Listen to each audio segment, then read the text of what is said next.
Good evening, everybody. Welcome to the Finance Committee meeting and public hearing. Tonight is Wednesday, March 18th, and I'm calling the meeting to order. If we could stand for the Pledge of Allegiance, for those who can stand. Pledge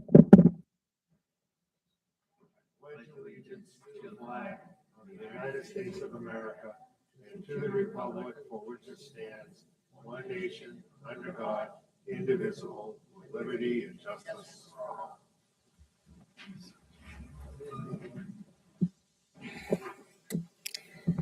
Thank you. First order of business, we have some minutes to approve. Madam Chair, can Oh. I have a personal privilege? Is that what it's called? Is that what it's called? Could we do the minutes and then, Of course. thank you. All right, so our first item is the approval of minutes. We have from several meetings. I'm going to go through them one at a time. If you have any major corrections, please send them to me in email, or because I will not be writing them down. And I don't know if Dolores will get them all. So our first minutes are, the first minutes that we have are from January 28th, 2026. Did I email those to you? All right, so could I get a motion to recommend, motion to approve those minutes? Or do we all need to look at them? Let's bring a motion and make corrections.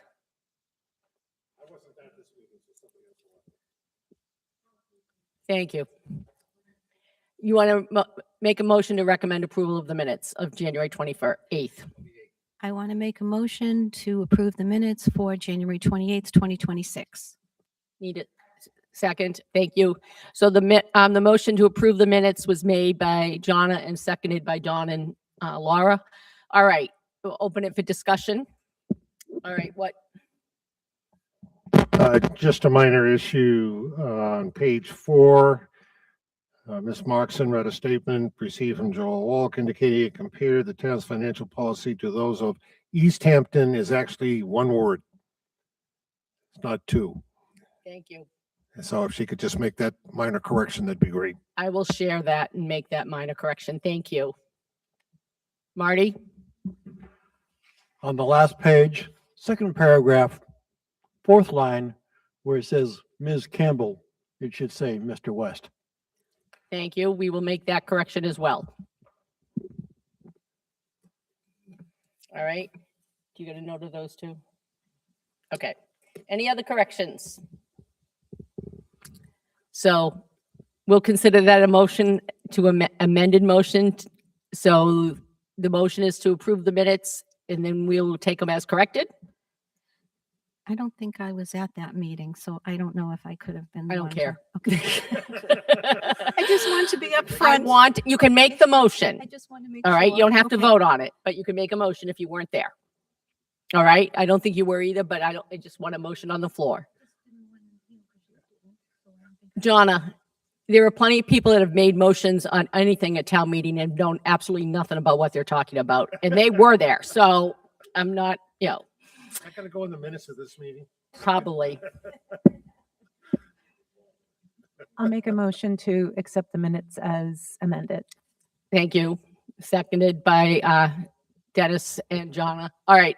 All those in favor of the motion to accept the minutes for January 28th is corrected, say aye and raise your hands. Aye. All those opposed? And who's abstaining? You, 2 abstentions. Ernie, you have to abstain. It says here you weren't at that meeting. I think you missed this one. This wasn't for the budget. This was in the end of January. It doesn't matter. Does it say he was there? Okay. All right. Okay. I'm not worrying about it. 10-02. No, yeah, 10-02, because 2 abstentions. All right. I'd like to, we could talk about the motion minutes for January, excuse me.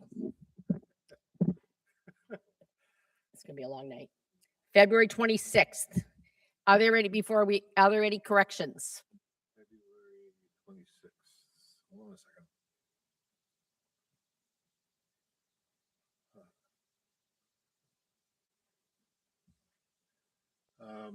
Yes. Yeah. Ms. Campbell requested a motion to open the public hearing for the annual town meeting scheduled for May 4th, 2026. Ms. Dino seconded the motion. There was no motion to open for the special town meeting, but I think I remember you saying, actually, I was saying I would like a motion, would so like a motion to open the public hearing for the annual and special town meeting. so I'm thinking that Dawn made the motion and someone else seconded it. Well, Dawn actually seconded it. Yeah. So pick somebody and we'll say that's who did it. Hey, don't all jump at once. All right. Thank you. Lauren made it. You weren't there. You were, You weren't you know there. what? I was there. So I probably made the motion anyway. Probably did. Okay. Joel made it. Now we remember. All right. And you seconded. We're not off to a great start tonight. I apologize for all of you watching. All right. So any corrections that for this minute other than that? Okay, Sorry. that's all right. And the third page towards the bottom, it said, Mr. Wolk asked for clarification of the Finance Committee Chair's access to counsel. I don't believe I actually asked that question. I did ask that question when we were talking about council itself, but I don't believe at I that know we time talked about it at the last meeting, but I don't remember what we talked about on February 26th. You can leave it there if you want, but I just don't remember doing it, so that's okay. I don't remember. If anyone really wants to know, we can go watch the recording. All right. I have a motion to approve the minutes as corrected. So moved. All right, Joel's made the motion to approve the minutes as corrected, seconded by Laura. All those in favor, raise your hands and say aye. All those opposed? All those abstaining?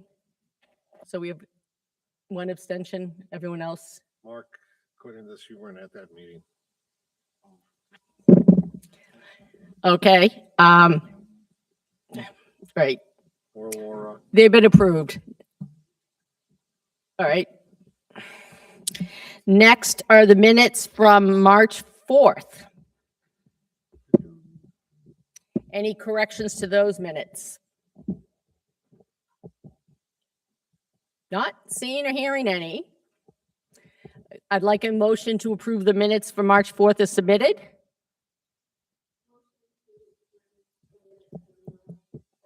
March 4th.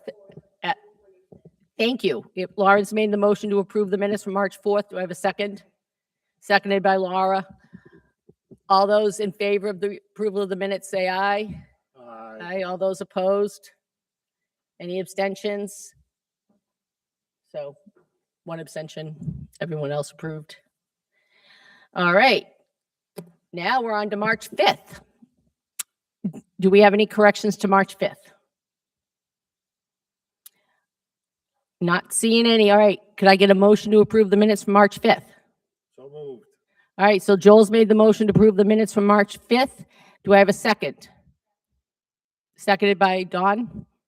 All right. All those in favor of approving the minutes from March 5th, say aye. Aye. All those opposed? Any abstentions? One abstention. Thank you.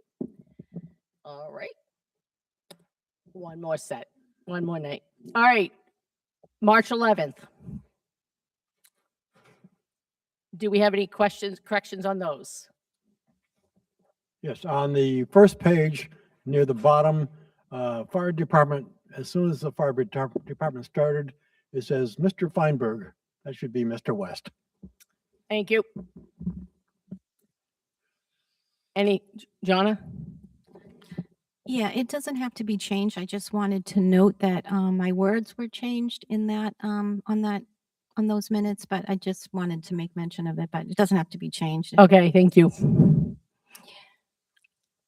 Anything else? All right. Having, and I have a motion to approve the minutes of March 11th as submitted. I'll do Oh, that. as changed, as corrected. That's corrected. I'll make that motion. Joel made the motion to approve the minutes of March 11th as corrected. Laura seconded. All those in favor of the motion, raise your hands and say aye. Aye. Aye. All those opposed? And who's abstaining? 1, 2, 3, 4. All right, you got those. Thank you. According to this, you were there. Okay.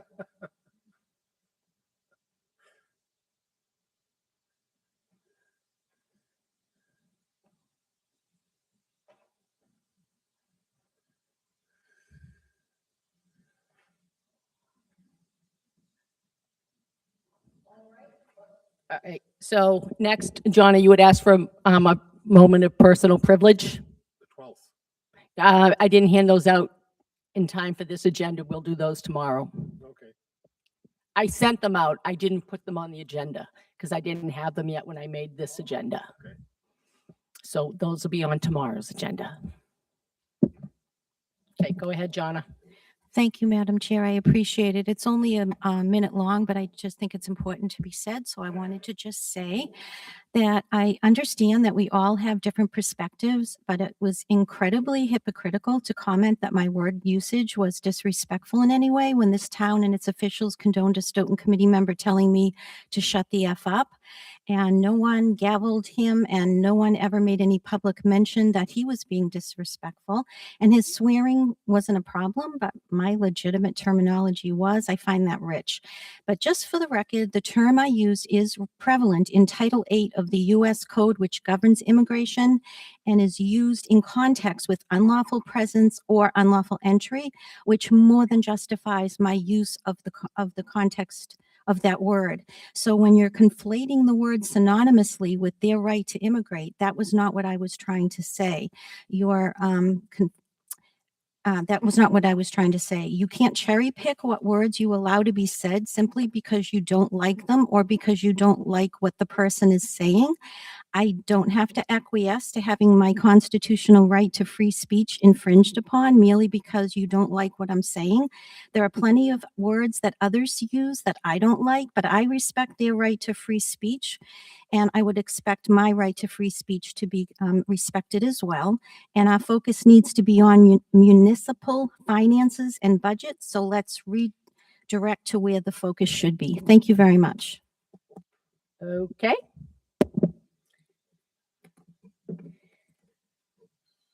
Moving on, the Collins Center will not come up tonight. I have, before you open the motion, just to give everyone a heads up, we have a meeting tomorrow.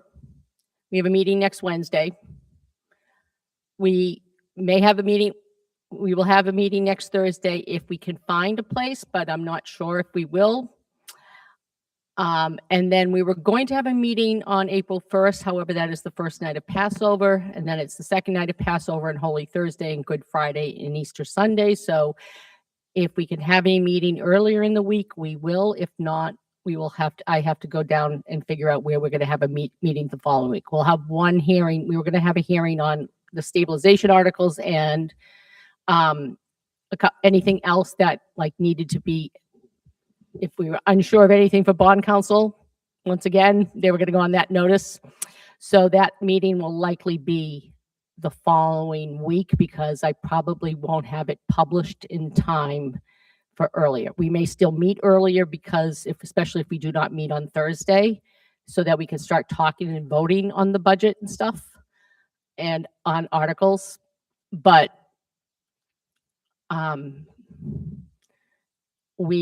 because I anticipate we'll be done with the budget part of the hearings by that point. We still have to deliberate and discuss and go through it. But so the hearings, the final set of hearings will be the following week. Probably that Wednesday, as long as we have the room. And I'm going to request the town manager and the town clerk to do everything possible to make sure that we do have that room available for Wednesday, April 8th. Thank you. Yes. Sure. Madam Chair, over the years, we've all become colleagues and, Mhm. and friends. And so I know that you would all want to know that Biz's mom passed away on Saturday. And I'd like all of you to join with me in a brief moment of private prayer in remembrance of Business Mom. Through you, Madam Chair. Thank you. You could take a moment of silence.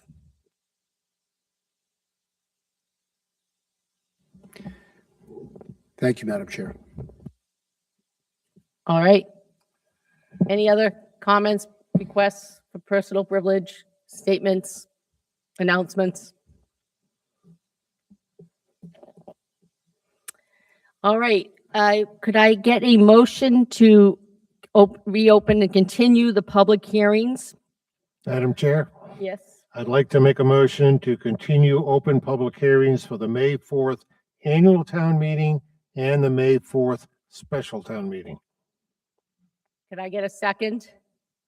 All right, the motion was made by Joel and seconded by Laura to reopen to continue the public hearings for May 4th for the annual and special town meetings on May 4th. All those in favor of the motion to open, say aye and raise your hands. All those opposed? Any abstentions? All right, now we've opened the hearings. We'll move on to first is certain departments under Article 12, which is the operating budget. So our first one up is centralized purchasing and then procurement. Madam Chair, if the members can turn to page 15 in the report that's dated February 26, 2026, that would be centralized purchasing. Thank you.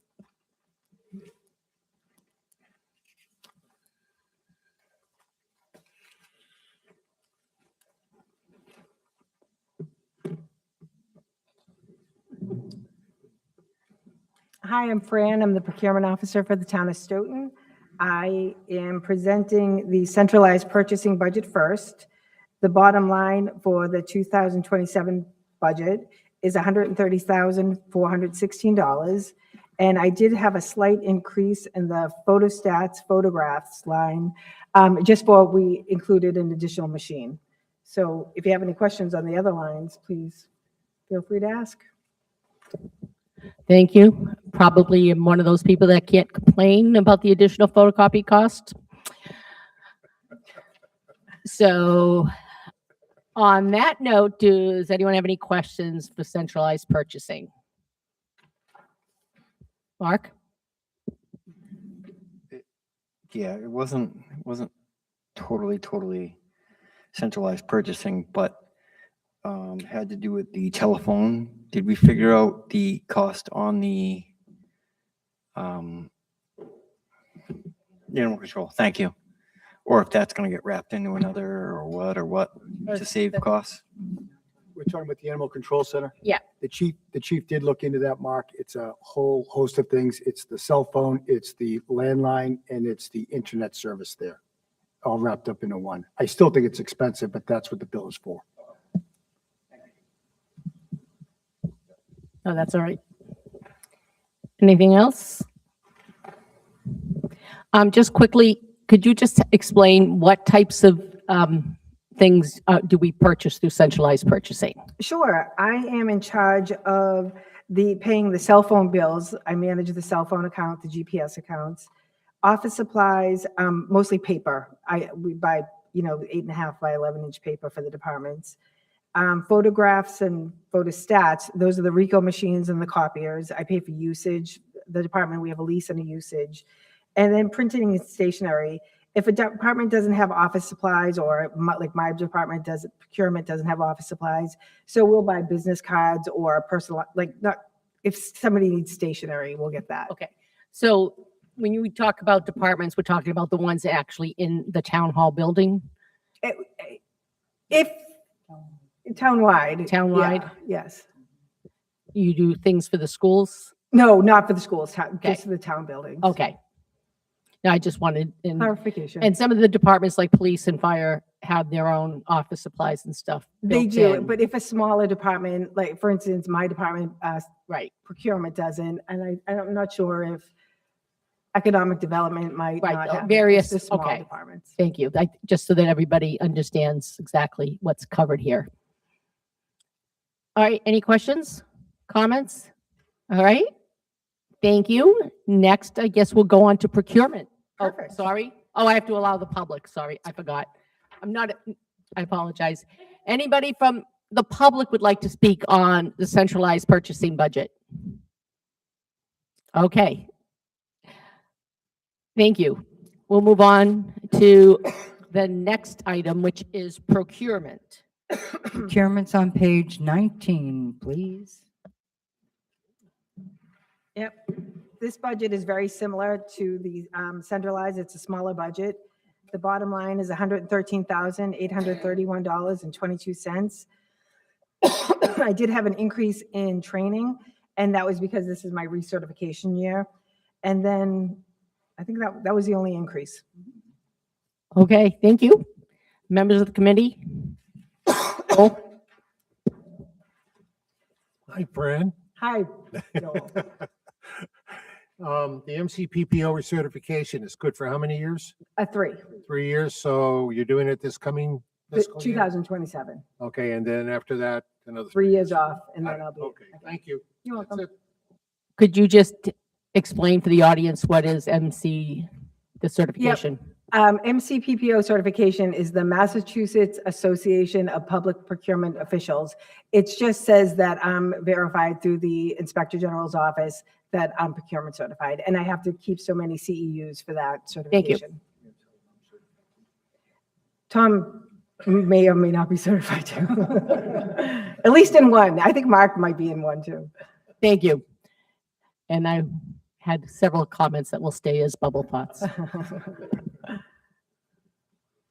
All right, any questions, other questions from members of the from the members of the committee on the procurement? Open it up to members of the public. Lisa?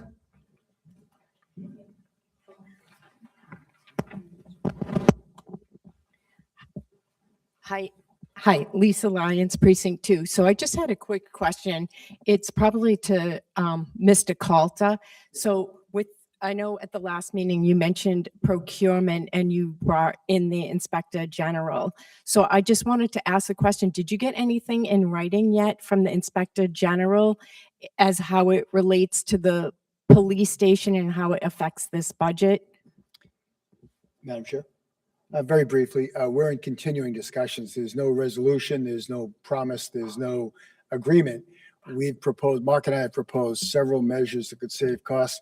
He's very interested, fascinated. He's talking to the Attorney General about it, and then we'll have future talks. There's not an MOU, so to speak. There's just an agreement to keep working on it. Okay, I was just wondering if before we voted on this budget, if we would have an answer. Oh, But it sounds probably like, not. Probably not. Probably not. okay. But Okay, thank you. thank you. I suspect, Lisa, given the timing of that project, even if there's a design, we wouldn't be voting on any construction until next year at the earliest. So. Anyone else? All right. All right. Thank you.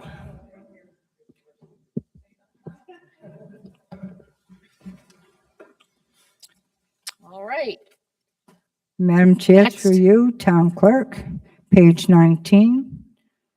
And Mr. Tisdale's going to be covering right now for the Town Clerk's office. Thank you. Thank you.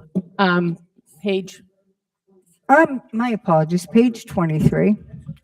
Okay. 23, this is the town clerk's budget. Mark Tisdale, Assistant Town Manager. Reggie could not make it here tonight. She asked me to cover her department. She did go through it with me and reviewed it. Bottom line for the town clerk's office, it's a 1.72% increase, which is well below the 2.9% guidelines. Really, not many lines went up at all above the 5%. I guess the one line that looks like it went up the most was the census mailing. Went from 10,000 to 11,100. That was an 11% increase, but everything else is pretty much right in line. Okay, I have a question. If I'm reading this correctly, it says we have 1.08 FTEs as salaries clerical. Yep, 1.08. There's 2 part-time people in that office. So if you do 0.54 and 0.54, if you add those two, it's Okay, 1.08. all right. And they put 0.54 for benefits and everything else. Thank you. I was wondering how we had a 0.08 of a person.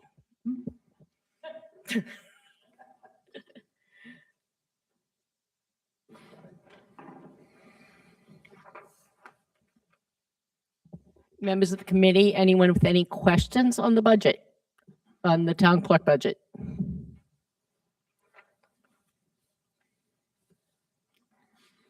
Arnie? This is more a curiosity question. I see this minus 45 here on overtime.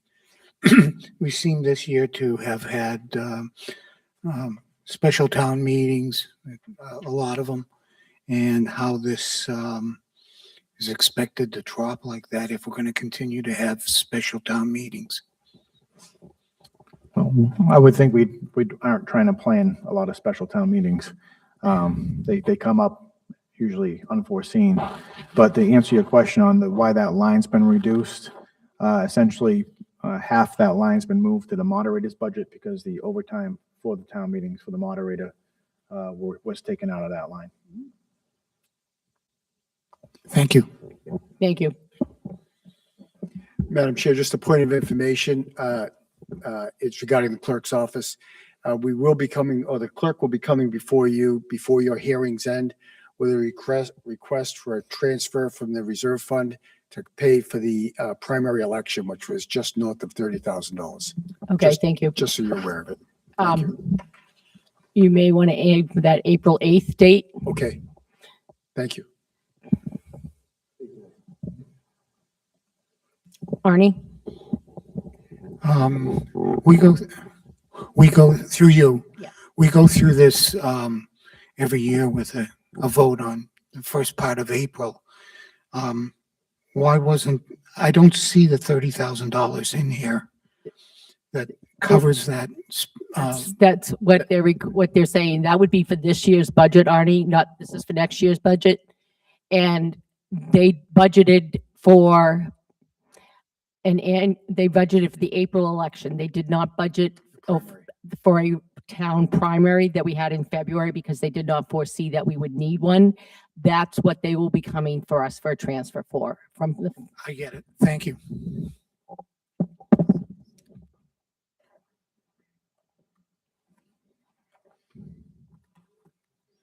any other questions from on the town clerks?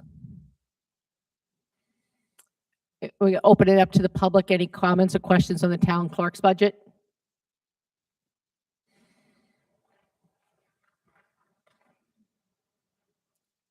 Okay.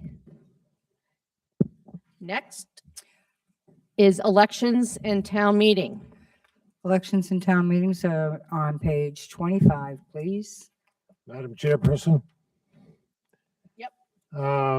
Because I am a poll worker, part-time, I am recusing myself from any discussion on this particular line item. Okay, thank you. Madam Chair, Mark Struck, I will also be doing the same. Thank you. So for the record, both Joel Wolk and Mark Struck have recused themselves from any discussion on this budget because they work at the polls, so they want to avoid a conflict of interest. All right, so anyone have any comments or questions about this? If you could give us a brief just explanation. Yeah, just a brief explanation. Remember that the elections were taken out of the town clerk's office. So now it's a separate budget. That happened last year, so this is nothing new. Two lines to point out that went up considerably would be the temporary wages and the data processing and maintenance fees. To tackle the first one, the temporary wages went up. There was a raise, a $1 per hour raise given to the workers, and that increase reflects that raise. I guess the workers haven't got a raise in a while, 5 years. Yeah. So that was the first line. Okay, is that also, would it reflect the number of elections that there will be next year? Because I believe there are Exactly. more. Yes. And then line 2, same idea. We have data processing and maintenance. Each election requires that all voting machines be updated, which includes state elections. So there's more machines now. There's an extra state election, and the cost increase reflects those costs. Thank you. In case anyone's not aware, there'll be a state primary in September and in November, there'll be a state election. Arnie? Are any of the voting machines hooked up to the internet?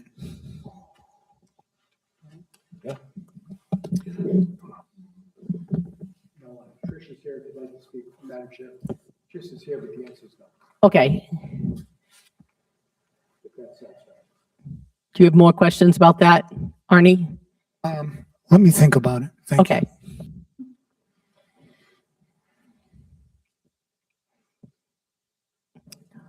All right. Any other questions on elections?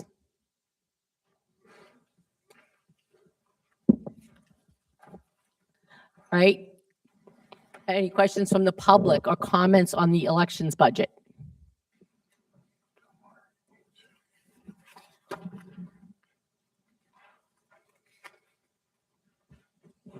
All right, we'll move on.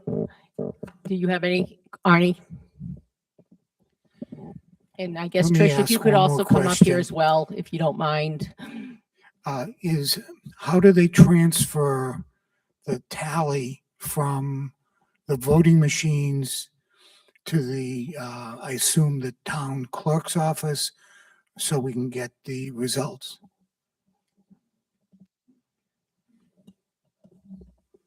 Hi, Trish Shropshire, IT Director. I know who you are. How you doing, Arnie? They download the data from the machines. It's not hooked up to the Wi-Fi, not hooked up to the internet, and they do it with a certain machine. So- I'm not involved with the elections, but I know for a fact.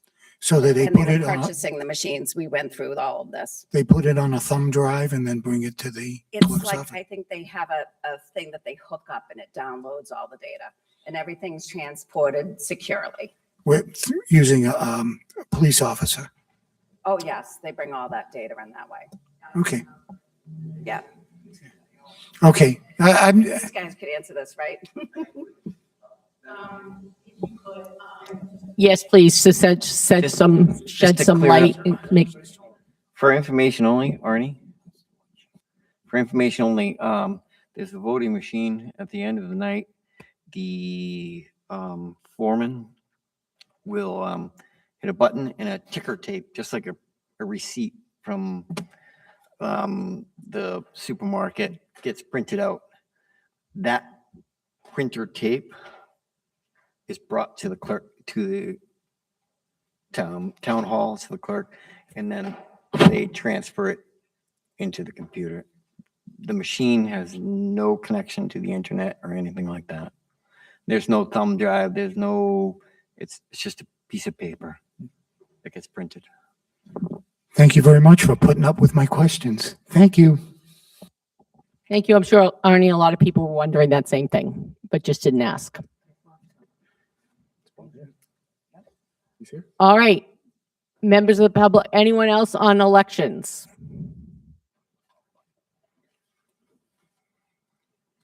All right, not seeing anything on elections, we'll move to the, oh, Cynthia, would you like to speak? Yes, Cynthia Walsh, 1096 Park Street.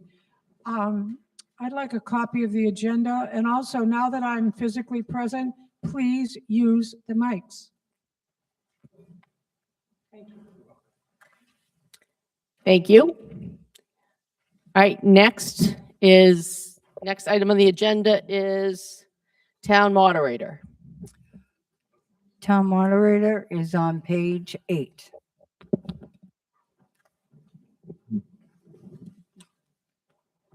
All right.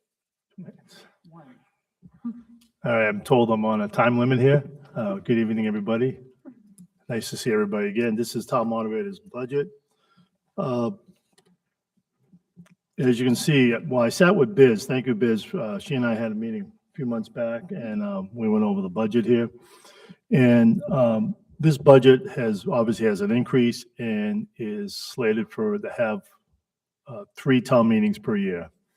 That's why it went up a little bit. The biggest items are let's start from the second line, contracted services, $2,000. That's to have purchase town meeting times, edition 4 for the precinct chairs. Town meeting time has been re-edited and redrafted, and, excuse me? Oh, is that number 2? 3, I'm sorry, number 3. I guess I gotta get stronger glasses here. Reading glasses are tough on me some days. Childcare costs, in order for town meeting members to attend the town meetings. It's childcare costs, we hire the YMCA. I check it with procurement, make sure we comply with state law. And YMCA charges $50 per hour for 2 adults. And it depends upon how many children have to be taken care of each evening during town meetings, those 3 town meetings. So we budgeted that amount of $2,000. So it could go up or down. More than likely, it will be down a little bit. I just can't tell you exactly, but obviously any money that's not spent goes right back to the general fund the following time period. Another increase was dues and subscriptions, footnote number 2.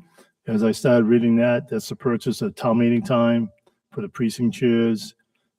There's a new town meeting time. We're using town meeting time edition 3. We're going to start using edition 4 at the annual town meeting, and I'll try to get, I can't purchase the books until July 1, but the precinct chairs need to get those. And I also contacted the librarian, Mr. McGee, to see if he couldn't order some copies of the edition for the library for other people to take them out and read through those editions. And the last footnote is number 1 down there. As it was mentioned before, they transferred some money from the town clerk's budget to this budget for the administrative assistants or recording secretaries to take minutes at the various meetings of the municipal operations, municipal regulations, and intergovernmental relations committees. More than happy to answer any questions. I know this is a small budget, but it's needed. No, it is. Right.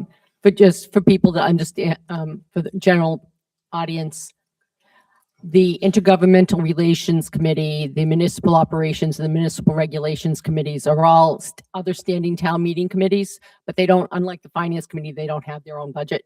So they're covered under this one. And somebody takes their minutes for their, just like Dolores does ours.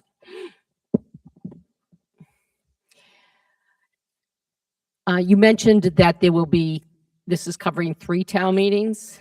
Yes, So that's correct.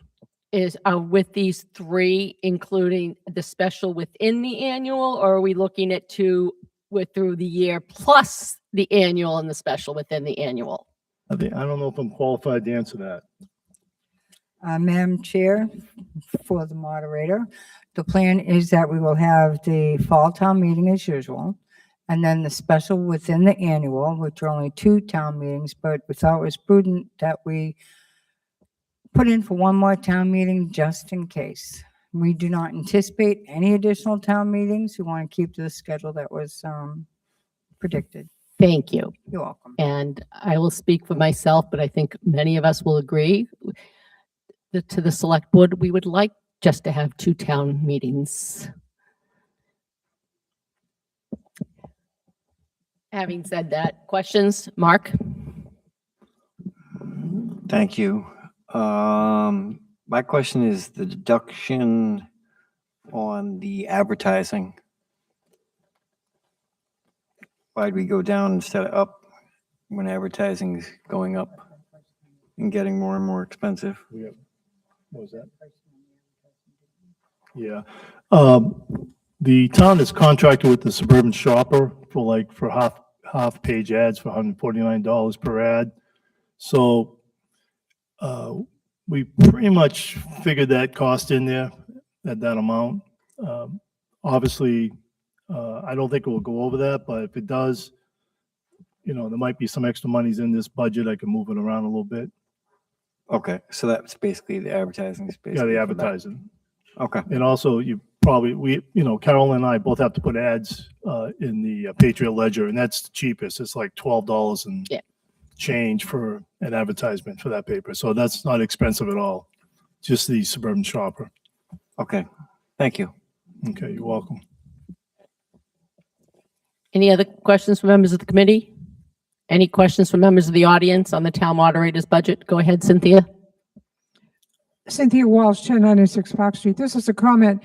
I'm the chair of municipal operations, and unlike your secretary, ours was physically present for 19 hearings in a row, plus the 19 votes. And she does a remarkable job. And in the past, it was the chair's job. And I just can't do two things at once anymore. I can totally understand that because we'd probably have no minutes if it was up to me. doing them. And I should add, Madam Chair, if you allow me, I should thank the town clerk's office for their support of these different standing committees to help Yeah. us. They do. Thank you. I think last Monday was, we didn't conclude our meeting till like 10:04 p.m. So it was a long night for us. It was. Are you all, I don't know how long you people go, but we had one long night Right. last week. The others have been not bad. I should thank Katie. She was here Monday evening, Katie Fogarty. Okay. And Susie Gross does some of the other committees too. And I also got to thank Reggie for Yeah. supplying those two of her personnel. Yeah. We appreciate Do that. is the overtime from for the clerk staff for town meeting included in the moderator's budget this year, or is that still in the town clerk's budget? Madam Chair, the moderator's budget holds the moderators, the ops, et cetera. That's what that one has. And then the town clerk has hers for the town meeting. Okay, thank you. I wasn't sure. I think I misunderstood something earlier. Anyone else? Any comments on the town moderator's budget?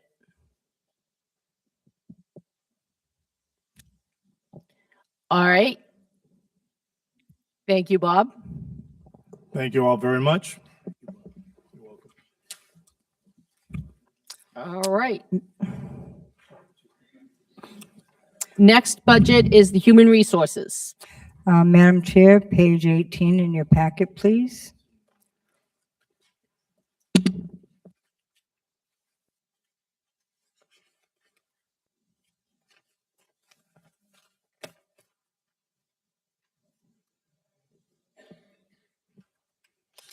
Hi, everyone. I'm Deanna Chatsko, HR Director. The HR budget, you'll see quite a drastic decrease. It went down 36.44%. And the main reason for that is we had $90,000 in the fiscal 26 budget for unsigned contracts, which is no longer needed in 27. All contracts at this point are either signed or in the fiscal 27 budget for their percentage increases or anticipated percentage increases. Also, the wellness coordinator salary has been moved over to the public health department along with the expense line that goes with that position. So with all of those items removed, we end up at a quite a large negative amount. As far as expenses, we went down on a few things. We do have a plan. You'll see in fiscal 26, there was an office furniture line added. We decreased it by $500 for fiscal 27. We will be moving to the second floor, which was the public health office. So we put that line in there just because we're unsure on what we're going to need for additional furniture. Any questions? Okay. Open it up to members of the committee. Any questions? Marty? Hi. Where it says office assistant, the 2.5 number on the right column doesn't agree with the values under FY26 and FY27. They would calculate out to a 20.24%. On the office assistant position, that was an increase when the employee was hired. The town manager brought the salary up to market rate over what was budgeted. That's the reason that as far as the percentage, let's see. Oh, I see. Can you explain that, Biz? If you look at the spreadsheet, my apologies, I did the spreadsheet. You had 52,026, and the 2.5% is pretty much what was the house fund figure to that. So we can adjust that figure. We have a revised budget from the town meeting of 26, and unfortunately, the revised budget column is missing on this, but we'll make sure you get that in the final document. Thank you. You're welcome. So from the FY 26, which is our current year, we had that position budgeted at 52,000, but we hired the person at a higher salary. Correct. All right. Madam Chair, just by way of background, we got probably a dozen applicants. Even those not qualified would not take the salary that we Right. were posting. So we had to adjust it, and we're pleased to say that we hired an outstanding young woman who's doing an outstanding job, but we had to pay at market Okay. in order to get her. No, that's fine. And if you could just, I guess, make a note to explain that footnote for town meeting, that would be helpful. And where the money came from to pay for them this year, because that's why the increase looks so much bigger. Any other questions from members of the committee? Any questions or comments from members of the audience on the human resources budget?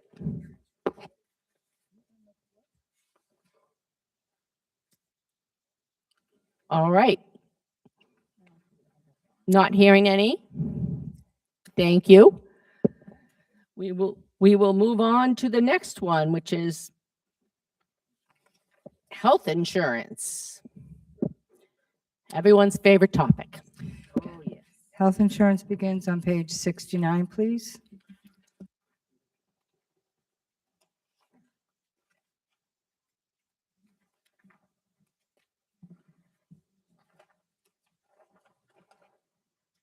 Okay, so the health insurance budget, you'll notice this year looks a little different than last year.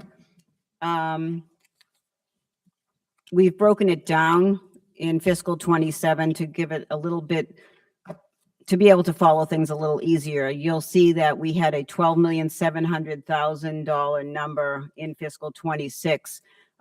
Fiscal 27, it went up quite a bit. It actually went, if you add all of these things up, it went up to 14 million. It's about a $2 million increase, all in.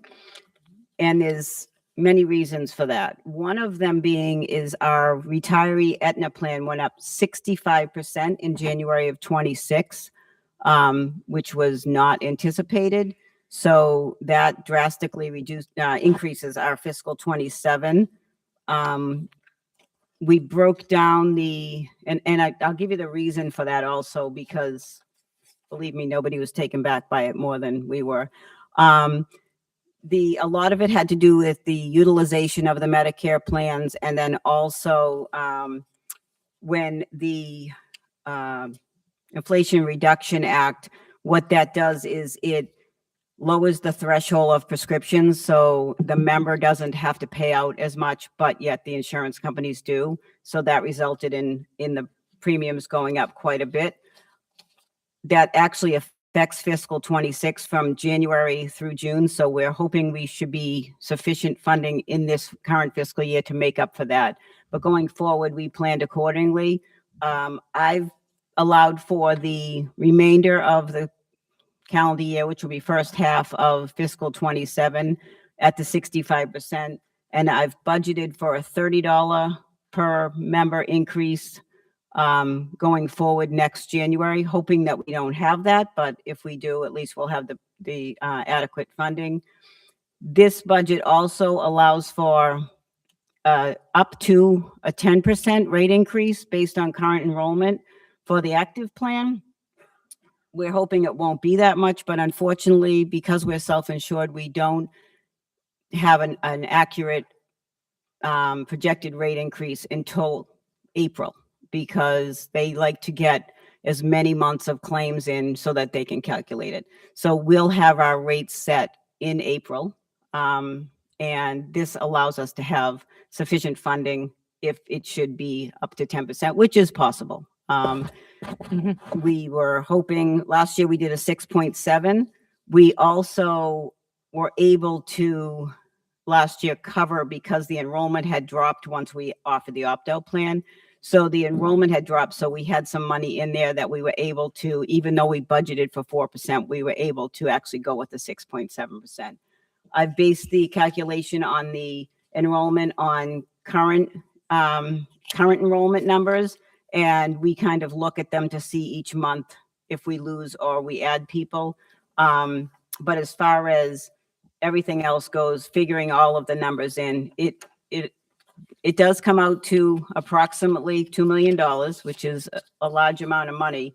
But unfortunately, that's what's happening with healthcare these days. Okay. And just so that everybody is aware, the health insurance covers both municipal and school employees? Correct. These numbers are calculated on both town, school, and active retirees for the Norfolk County on the active plan. And then that's under age 65 retirees. Okay. And then also our retiree portion of our Aetna plan, which is our Medicare plan, that is not self-insured, but the appropriation is part of this funding for their portion. All right. So that's for retirees who are eligible for Medicare.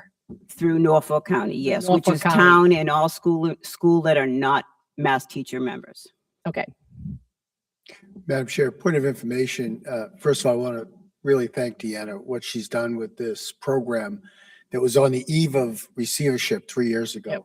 Is truly amazing. But most importantly, it's important we understand it cost us about $24,000 per employee. 3 years ago, we had 30 more employees in the municipal government than we have today. That $24,000 would be an additional, those 24 to 30 additional people would be about $700,000 larger expense than we have right now.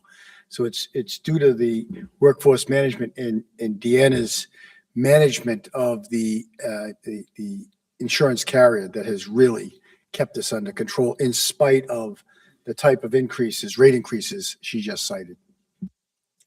Thank you.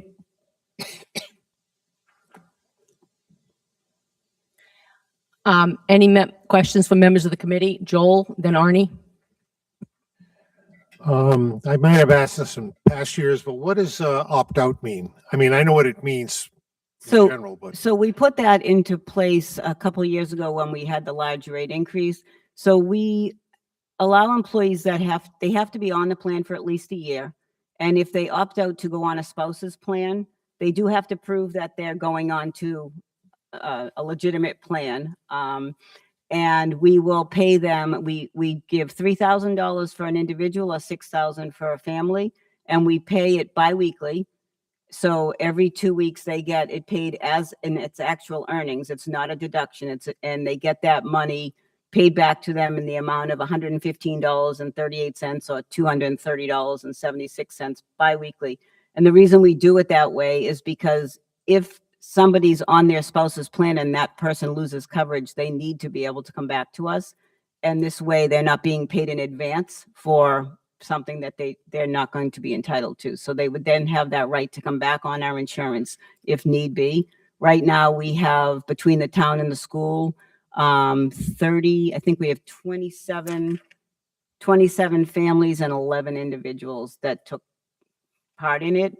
And if you think about it, when the town's portion for a family plan is approximately $26,000 and we are paying someone $6,000 and we're not dealing with the expense of their claims because we are self-insured, that $26,000 is just our portion of their premium. And if there's someone that has large claims, we're then paying for those claims also. So it really made sense to do it. And the employees seem to like it too. All right, thank you. Arnie? You've probably explained this before, but if you could just hang in, why didn't we get the Aetna full cost retiree, migrate, reduced cost, and opt-out for fiscal year 2026? In the past, it was all added together. It's just easier for people to understand if we break it out like this. So speaking with Biz, we decided this year we're actually going to break it down so we can see. And we can also check at year end, maybe the migrate amount is, or the opt, not the opt-out, the reduced cost or the active Aetna people. We can kind of see where we fall. But mainly just for informational purposes. In the past, it was just all lumped in one. It's been that way for years. Just figuring moving forward, it's easier to follow. I didn't see that in the previous year where it was all lumped together. Am I missing something?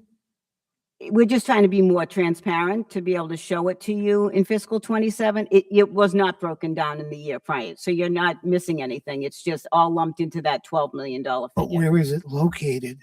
The amount from last year is all included in the top figure of the $12,700,700,700.22. Yeah.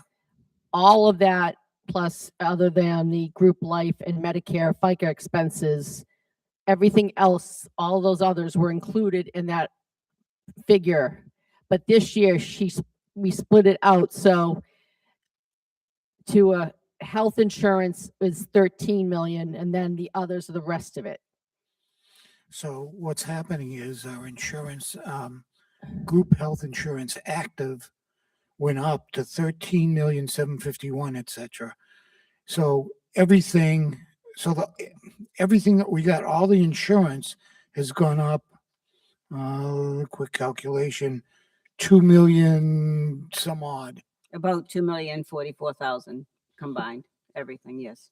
Okay, thank you. Could you send to us a copy of just how much we paid for the group health insurance, since that's the largest figure for FY26? Sure, I can send it to you. I have it all. And figured that out might here. make it easier just to compare the health insurance part, but all of the figures, I like the breaking it out. That makes it easier for me to understand. Any other questions, Ben? Are the employees required to pay a certain percentage of the health insurance premiums in these plans? Yes, so the active plan is, the town pays 70% and the employees pay 30% on the active plan. The Aetna plan is, for the retirees, is a 50-50 split. Okay. Is that fixed through contract, or how does Yes. that can adjust? Years ago, when we had 3 plans, the numbers were all over the place, but when we condensed down to one plan, they were some of them were 66% and 68% and 72%. So when we went to one plan, the town negotiated with the unions to do a 70-30 split, and we went down to one plan. So it was worked through all of the town and school unions. Okay. Any other questions from members of the committee? Open it up to the members of the audience. Anyone have any questions or comments on the health insurance budget? All right, not seeing any, we'll move to the next next item, which is unemployment compensation. Biz will handle that. I don't pay the bills. I just deal with the people. Thank you. Thank you, Dee. Madam Chair, unemployment compensation the only page it's on page 72.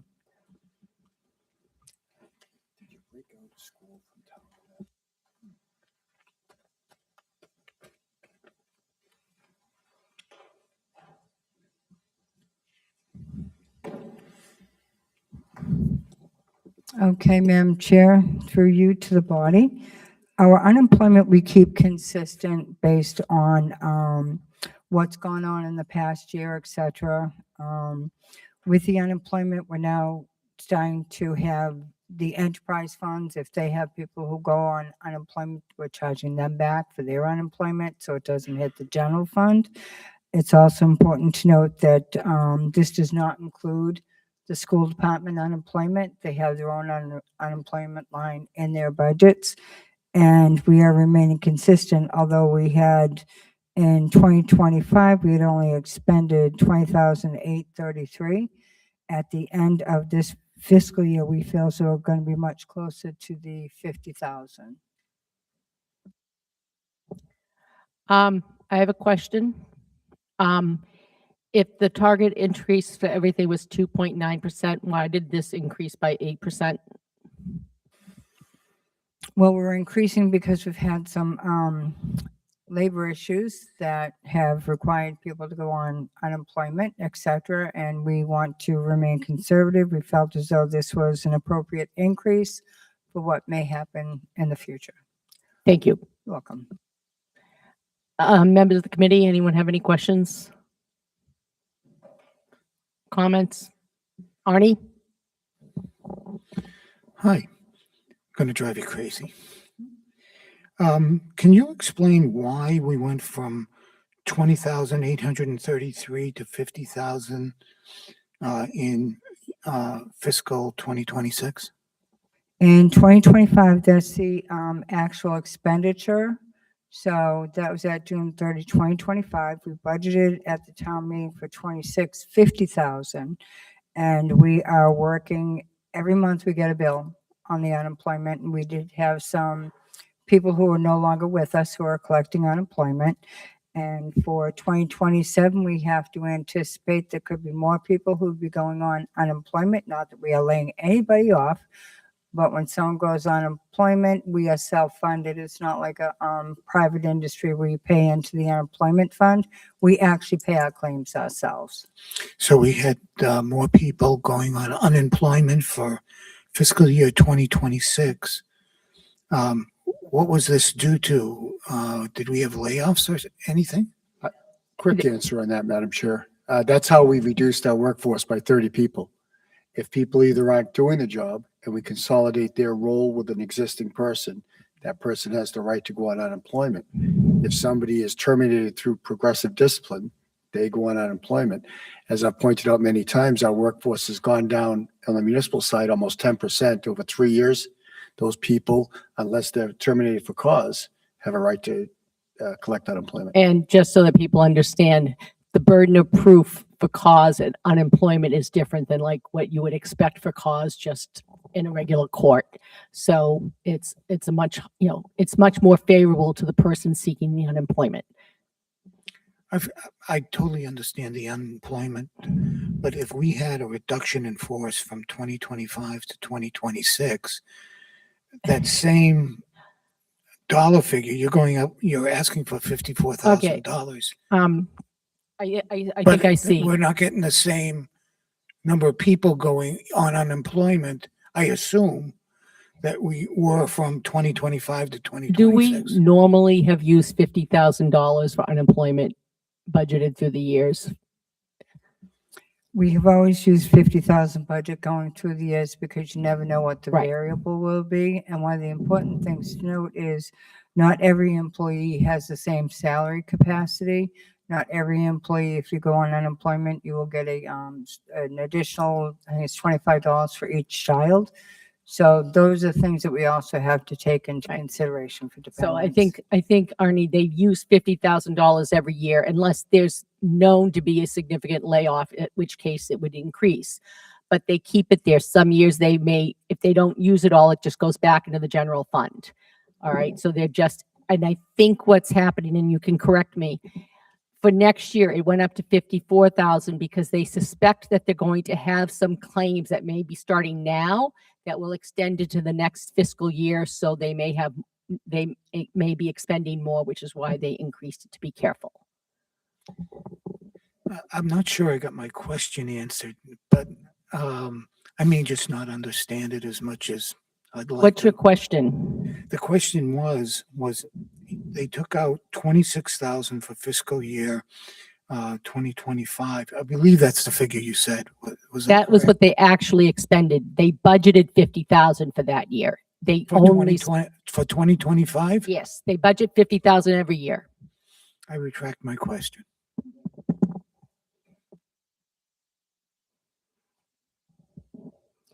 Any other questions from members of the committee?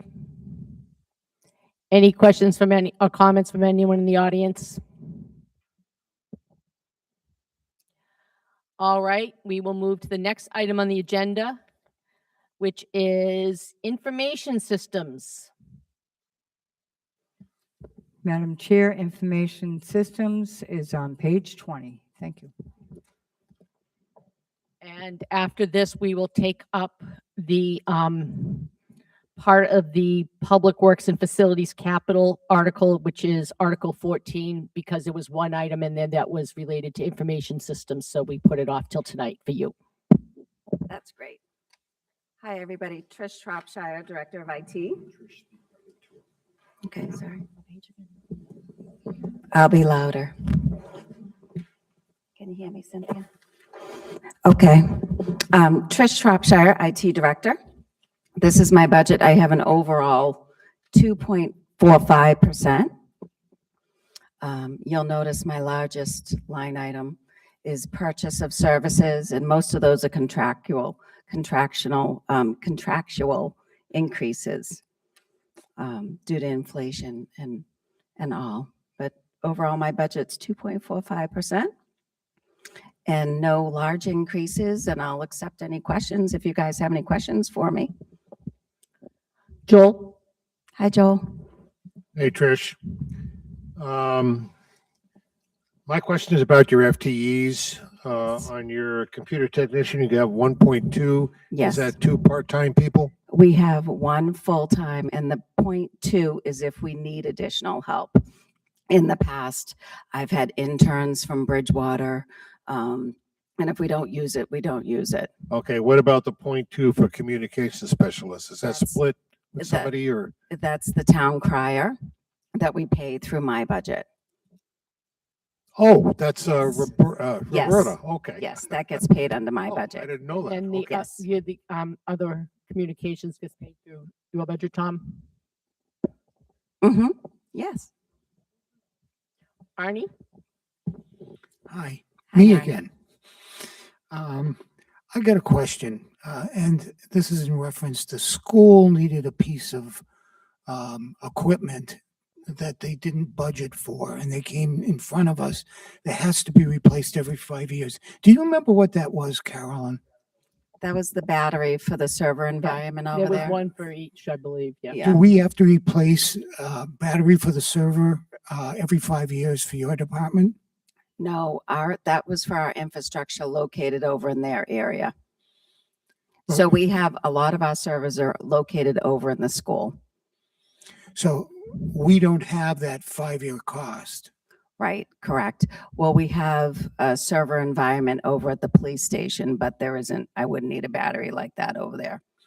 Okay, are there any other pieces of equipment that we got to look at that have to be replaced on a time basis, every 5 years or 10 years? No, anything that I need that needs to be replaced is in our capital budget, our 5-year capital budget. And then I come to, if it's anything unforeseen that breaks in the meantime, I'll come to you guys. But other than that, I try to apply for grants.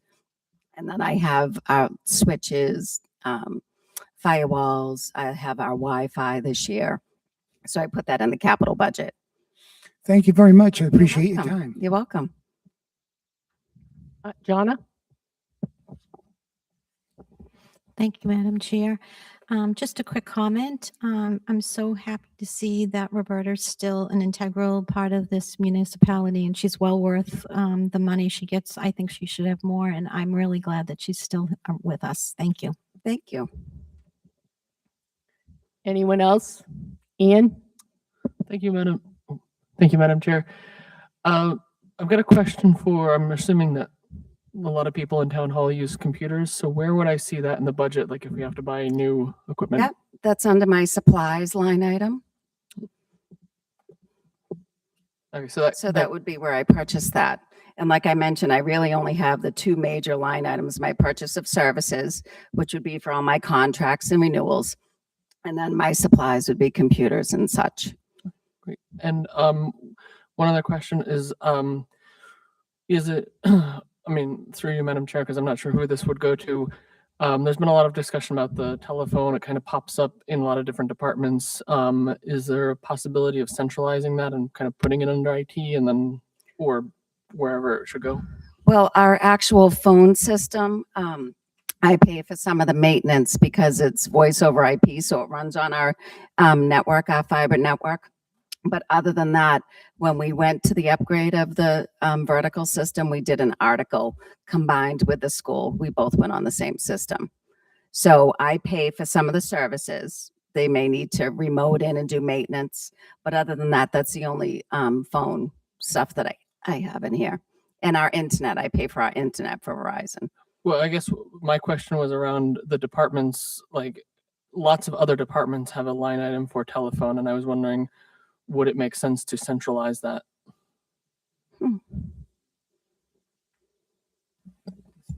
I'll, if I may, Madam Chair, we'll get the details. Most of it happens through centralized purchasing. If it's not going through centralized purchasing, it's for a specific reason as opposed to just not being included. Some of it has to do with IT.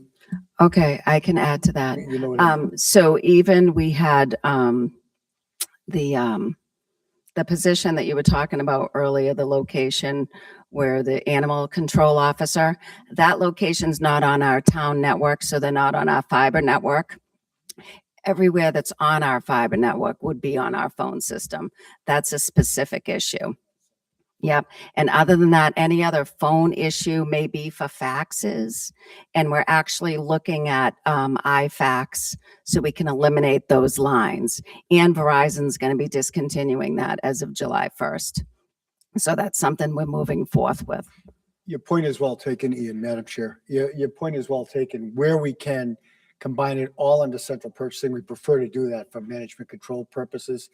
And as Trish just said, if they're not in centralized, it is for a specific reason, which is above my knowledge base as to why, but she understands. Well, I would imagine that no one's going to pay for the money to hook up the animal control shelter to the town internet network. No, thank you. Yeah, I mean, it's just a little confusing because it's like under the town manager budget, we have a line item for telephone, but then like your computers and stuff. Could are some of that be for centralized. cell phones under like your budget? Okay. Right. They do a transfer at the end of the year for the cell phones. But one more thing to add would be Public Works, police and fire, I believe, all pay for their cell phones, and that's not in centralized purchase. I hope that sheds some light on everything. Thank you. Okay. Any other questions from members of the committee? Any questions or comments from members of the audience on the IT budget?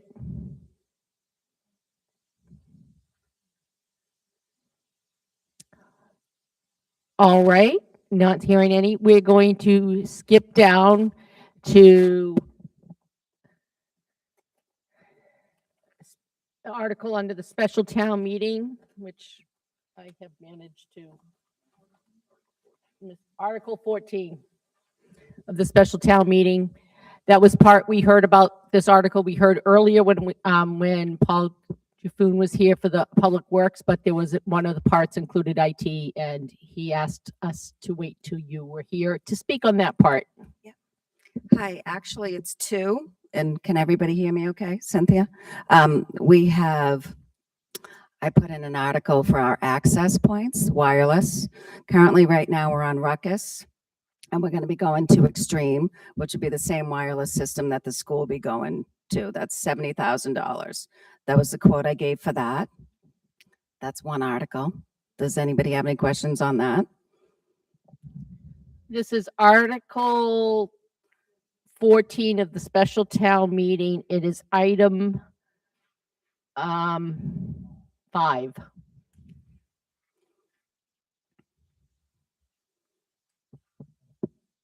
Item 5. You have a question? Yes.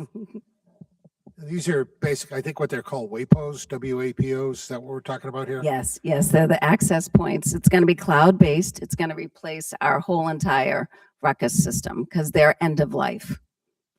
Okay, this is just for Public Works. No, it's for the whole entire town side. Really? Okay, Yes. all right. Yep, yep. All right, thank you. You're I welcome. think the way they have combined public works with facilities is why it's all looped together in one article.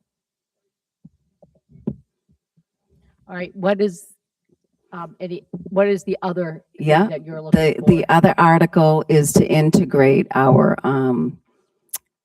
water system into Munis. All right, so you're talking about item 6 now. Yes, Okay. that's $150,000 I'm requesting. The water department they're just about done upgrading all of their meters. And I know you guys have been hearing about that over and over. So now we'd like to get it integrated into our general ledger system. Okay.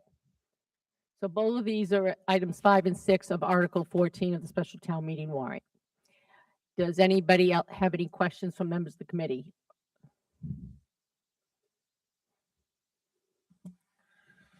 This article is item 6. Is that going to help productivity for the water enterprise and reduce costs? Absolutely. It'll help operations and it'll also help billing as far as we hear a lot of complaints, people using Continental paying online. They charge additional fees. We'll be able to collect and have you guys do billing online, just like the other systems. So it'll help with all the efficiencies. Plus, it'll be in the same general ledger. So accounting is very happy about that.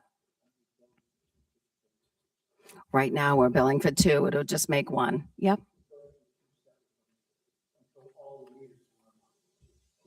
Mm-hmm. Please, Tom, use the mic, please. We're using 2 billing systems right now. This will bring it down to 1 billing system. And we have less than 100 meters remaining for the whole town. And that's what's allowing us to make that switch over now. A single billing system that's integrated with our accounting system. Right now, it's not integrated. But it will also allow people to use City Hall systems, which doesn't charge you to make a payment online. So we've heard a lot of complaints about people being charged using their credit card to pay their water bills. So we feel like this is a win-win. Okay, thank you. Any other questions or comments from members of the committee? Lisa?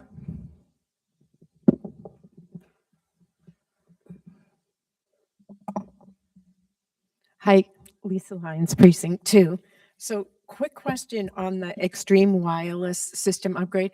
So when I was on FinCom, you came before FinCom and asked for an unforeseen, and I don't know what the phraseology is, unforeseen for upgrades.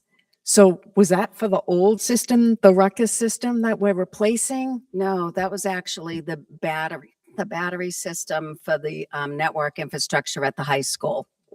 I came with Tony Fippen because we have a shared environment over there. Okay, so how is this different with This is for wireless Wi-Fi that we use all through the town, and every single access point is Ruckus, and it's end of life. Like we've had that since I've been here for 10 years. They no longer make the Ruckus system, so we have to upgrade to a different system. What we've decided to do is do Extreme because that's what we use for our network switches. Okay, and blend in together. All right, so I remember when they did the school department and they were talking about access wire points, and somebody suggested, oh, ask the kids, they'll tell you where there's not coverage. So this is the same type of system. Is it only for the municipal side, this 70? This is for the municipal side. The school, you already granted the town side their article. So we're going to be all upgrading at the same time. Okay, thank you. It's nice that we all blend together. Isn't it? Yes. Thank you. Any other questions from members of the committee or from the public?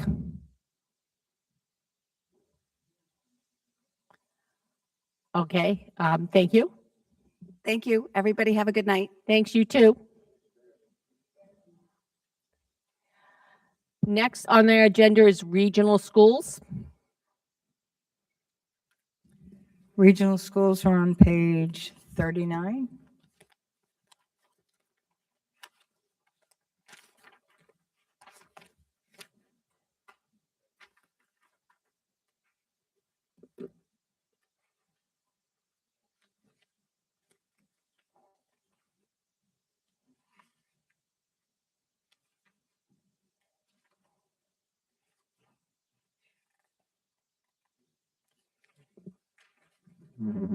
And I believe members of the committee, you may have received a printout here called Chapter 70 Apportionment of Local Contribution Across School Districts. For Stoughton, our contribution is between Stoughton, Southeastern, and then Norfolk County Agricultural. Tonight, when we talk about regional school districts, we're talking about Southeastern and Norfolk County. Next Wednesday, we'll talk about, the budget will be on the Stoughton Public Schools budget. And with us, we have Robin Zoll, who is a school committee representative for Southeastern. Okay. Southeastern's budget this year. You make sure you speak into the mic, Okay. please. You may need to bring it really close. Yeah, okay. It's high. No, it's okay. You can Okay, bend it. Southeastern's budget is, the foundation budget is $40,966,418. That's set by the state. And then we add on $2,405,700 for transportation. Southeastern, as a regional school district, must bus all their students. And I don't know if you know, busing is very, very expensive right now. We pay $595 per day per bus. Could you repeat the 40 million actual budget? Okay. The actual budget is $40,966,418 is the foundation budget. To that, we add the transportation. Do you need me to repeat that number? I think I have that one, $2,405,700. Right.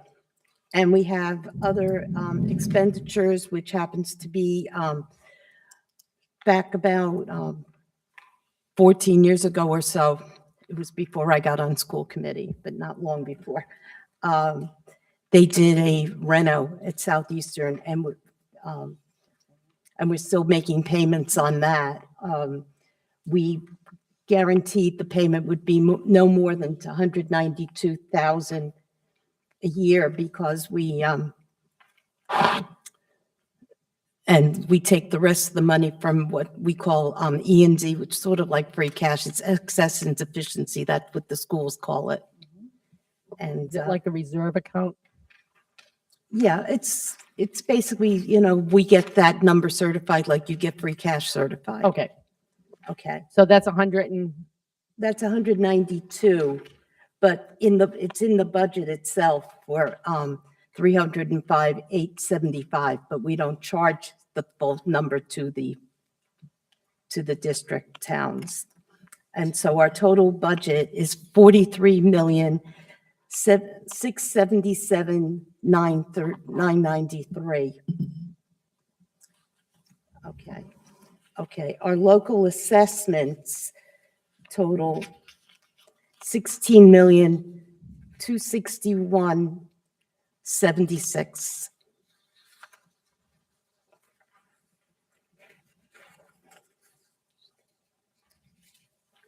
Excuse me, can I just ask are these figures we have, or are these figures you're just giving us now? I'm lost. Because I can't find them.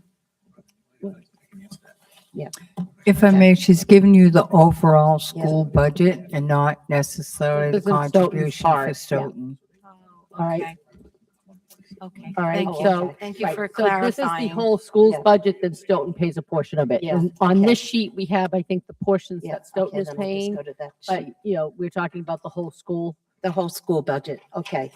Now, the way we calculate the local assessments is we take the minimum contribution, we add the net bond payment, and transportation costs. Now, Southeastern is reimbursed for transportation because we have to bus all our students. However, the state does not reimburse the 100% they promised years ago. I think last year they reimbursed like 80-something%. I don't know the exact figure, but so we have a net transportation cost that we charge back to the communities. So it starts with the minimum contribution, which is the net school spending figure, and that's 1,566,101. And then we add on the net bond payment, which is out of that 192 that I mentioned, and that's 33,456. We add on transportation, which is 53,756, and that's based on the year before because we don't have current figures. Could you repeat the amount for the net school spending that Stoughton's being charged, the 1 million something? $1,566,101. Right. And all of this is adding up to our required contribution of Our- $1,301,153. What number do you have? Because I have the assessment as 1,666,335. What?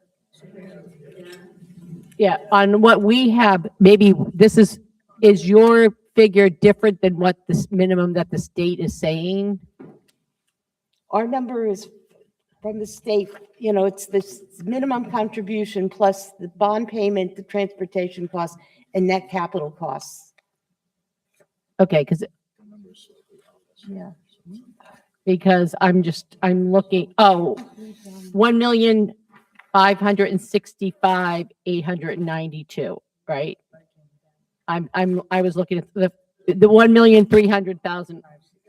She said a different number, but Yeah. yep, I'm I getting see. it. All right, my first number was just a mistake. I was reading off the wrong line. Okay. But you said on this sheet that we have, the FY '27 required contribution is 1,565,892. And I have 1,666,101. 566,101. Yeah. Yeah. Okay, Arnie, can you just come over and show me what number you have? Wait a second. That was FY. Oh, wait a second. No.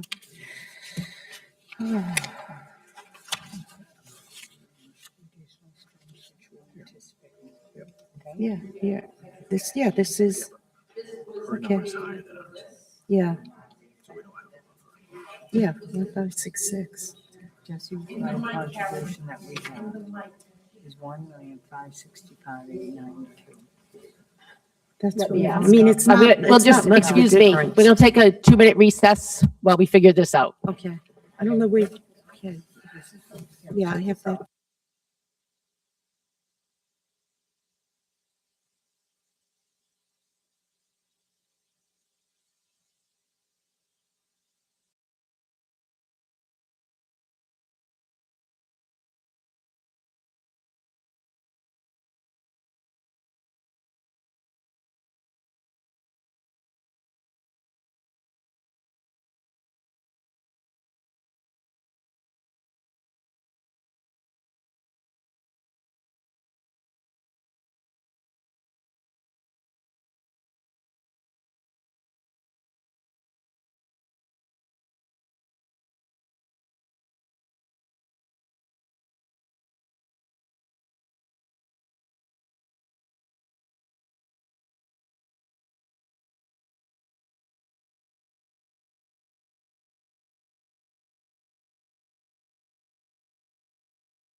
Thank you. We are back from there still seems to be a slight difference between the figure that Southeastern has and the figure that we have for Southeastern's. It is approximately a difference of $800. So No, it's I think for no, it's about 200. $209. $209. Yeah. So, hey, I like that. So I think for the purposes of tonight, we'll talk about their budget. We will get clarification from Southeastern as to like what is the actual final number before we vote on this part of the budget.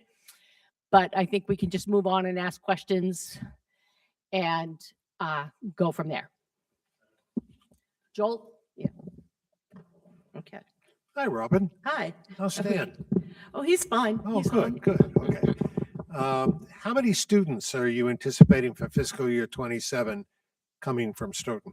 We were expecting 117, and that includes 170? 117. 117. Thank you. Yeah. How many students does Southeastern have in total? Okay. Southeastern has 1,726 students. The majority of the students, over 1,100 students, come from Brockton. And we have 117. We're the second largest community and second largest as far as students I think we're the second largest community anyhow in the district. And we have 7 more students for next year than we had, October 1st, we had 7 more students than we had the previous October 1st. And that includes both the high school and our post-secondary technical institute, which is for any student who comes from Stoughton, that's included in our total. So is that post-secondary institute open to any Stoughton resident? It's open to anybody. We have out-of-district students in that. We do not have out-of-district students at the high school, but we have students who are taking post-secondary programs. that So are these from are Stoughton. students from high school with high school graduates that can go Yes. to this. Okay, Yes. that's interesting. I Yeah. did not know that. To be honest, I didn't know that until a few months ago. We have 24, in total, we have 24 more students this year than we had last year. So Stoughton's, we had in FY 26, it was 110. And so we're up to 117, which meant we have an increase, obviously, in the assessment. And the increase in assessment is, I think it's, 270,507 is the increase. Now that sounds worse than it is because the previous year, our assessment had gone down. In FY 26, it was $153,266 less than it was in fiscal 25. Okay. So the net, if you want to look at 25 versus 27, it's a difference of 117,241. So. Okay. Questions from members of the committee? Ben? In what areas are you seeing the greatest increases in your expenses? Ben, could you just make sure you speak Probably- into the mic just yeah, in case? Obviously personnel, and we just are about to sign a new teacher's contract. Okay, so you've recently hired some new teachers? Is that what's? No, just we have a new contract and obviously the teachers have gotten a raise. Okay. All our employees have gotten raises. So. But our budget is basically, the state tells us what we have to spend. And we are at net school spending, which means we cannot cut our budget. We're at the minimum amount that we are allowed to spend. Okay, thank you. Okay. Ian? Thank you, Madam Chair. I just trying to understand, do we pay a certain amount and then get X number of seats? Or is it a case of if more kids sign up, we pay more? Could you just Okay. kind of walk us through that model? What we do, which is different than some other regional voc techs, is that we've always had a blind admission until now. We've had a blind admission policy where we don't care where the student comes from. We just accept anybody who hit a certain criteria, which was before based on attendance, discipline, and grades. However, this year, we are on a blind lottery. We have a weighted lottery, and we just drew the numbers. We're waiting to find out how many are from each town. We have preliminary figures that, we've accepted 30 students from Stoughton this year. But, we basically were not allowed to consider anything other than attendance, which was 27, or we could exclude. We did not reward a student that had over 27 absences for a year and a half. Well, I guess my question was like with the blind lottery, I think, there's something like 400 plus spots for the incoming class. 420 spots this year. So is it conceivable that Stoughton could not get any spots if the lottery No, went? we just drew the lottery, so we know that Stoughton got 30. No, but what I'm saying is that Oh, it is conceivable. In fact, we were worried about that. What's weird is the lottery was put in to make sure that the school was diverse, which we have been all along. We're a very diverse school. It'll probably be less diverse because of the lottery. We've accepted less students from Brockton. So it basically did not accomplish what they wanted to accomplish. Okay, I guess, I guess just to follow up on that lottery or whatever, however people are admitted aside, with this figure that we're budgeting for next year, the number of students for Stoughton change potentially from what's been budgeted to what we would actually have to pay for next year? We base it on October 1st, 25. And that's, all right, so Normal. that's how we've So it's done going to it. be a year. It's always a year, basically. We're a year behind, okay. Yeah. I think that's it. So we can rely on this figure for next year, but the number will change. We're a year behind and whatever was Right. admitted, Right. whatever the total student population from Stoughton is as of October 26th, Right. will be in next year's budget. Yes. Thank you. Any other questions from members of the committee on the Southeastern budget? I'm going to open it up to members of the audience. Cynthia? Cynthia Walsh, 1096 Park Street. In the last few years, many folks have woken up to the fact that sending their children to a voc ed school is a huge gift to the child. The day they walk off the stage with their diploma, they have a certificate in whatever shop that they've taken and can go right to work. And in a few years can be a journeyman and then masters.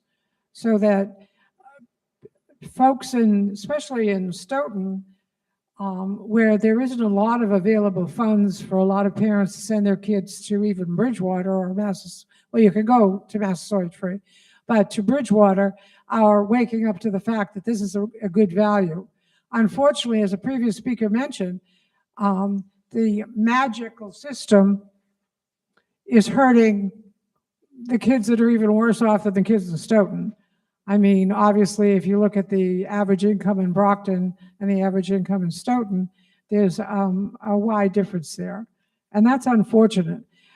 I think the most unfortunate thing is statewide, we really need more voc ed schools. Yes. Instead of coming up with lotteries and throwing pins at a map or whatever we're doing, there's a lot of folks that can't get into voc ed, and they're perfectly good kids. They're not troublemakers. They're not people that are staying home watching videos or whatever. And it just, as someone whose parents and relatives have gone to voc ed schools, it's just so unfair that the folks at the bottom of the economic scale used to use voc ed to climb that scale. Because plumbers and electricians and HVAC people make good livings. But we're taking the rungs off the ladder for those kids, and it's not fair. Thank you. Any other questions or comments from members of the audience on the Southeastern budget? Any questions again from members of the committee? Okay, not, I think that at this point, thank you, Robin. If, we will work to get that final numbers clarified. I'll call tomorrow and see what's going on. And so next we'll look at the other regional school that's on the agenda for tonight is Norfolk County Aggie. You get your numbers, so I don't know how that happened. Again, the regional schools are both on the same page, which is page 39.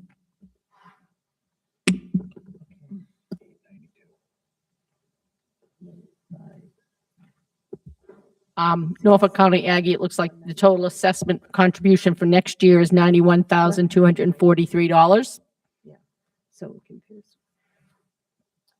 Yes, through you to the body, yes, that is what the assessment is. And 91,243, and that is an increase over last year of 20,194, and an increase of one single student.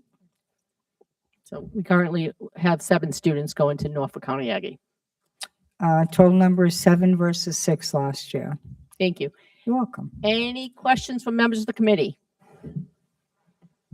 Again, there's not really anything we can do or make any recommendations onto this amount. But any questions? Any questions or comments from members of the audience? Cynthia? My father attended this school. The person who runs my farm is a graduate of this school. I think the word agricultural is turning off some students. They also have a program to become a veterinary assistant, and they have programs to teach you how to flower arrange and run a flower business, which I guess they're plants. I don't think the school makes enough of an effort to let the kids in Stoughton know what's available. I think most kids are familiar with Southeastern, but because Norfolk Aggie is actually in Norfolk and it's a distance away, they do bus some students. I know that the bus stop used to be in front of the courthouse. I don't know if that was boding well for the kids. But again, I just wish that these schools, obviously Southeastern doesn't need any publicity, but I think this school should let folks know small engine repair too is something else they do. So it isn't milking cows and planting squash. Thank you. I agree with that. I think it would be, if they did some more outreach, there'd probably be some people that would be interested. They have a lot of things with animals in general, not, any other questions or comments from anyone in the audience? Anyone on the committee? All right, not seeing any. I am checking our agenda. We have finished the budget part.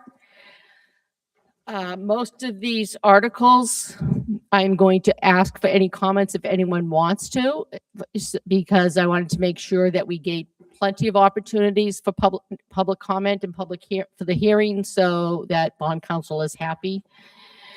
So we have first, yes, that has become my job, is to make bond counsel happy. I think I'm about a 50-50 right now on that. Okay, so the first article is Article 17, which Mark presented earlier, which was the Washington Street sewer main and building the Washington Street sewer main and then abandoning the Sumner Ridge Station. And briefly, that was to put some pipe coming in from basically that new apartment building at Atkins by the Dana Barros basketball club, going down to Kelsey Street, basically. or whatever the address of Washington Street is there, and then getting rid of shutting down the Sumner Ridge pumping station. So is there anybody that would like to comment or ask questions about that proposed project, which is being funded from a borrowing article that will be paid out of the enterprise account, right?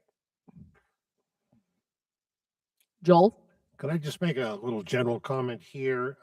Biz, you passed out this spreadsheet showing how everything is going to be funded. Yeah, but I see that you didn't give a total. The So- totals were on the bottom of the last page. There should be a total on the No, bottom of the page last 3. page doesn't make sense if that's correct. Oh, what we did is we started at the top, which shows the certified free cash at 10,611,000. Ending free cash would be 1,499,000. So that would be the leftover free cash? That would be the leftover free cash, correct? And the same process for each one of the That articles. includes the CPC funding too? CPC is totally different. They do not fall under general operating funds. They have their own Right, I know funding that, yeah. sources. Okay.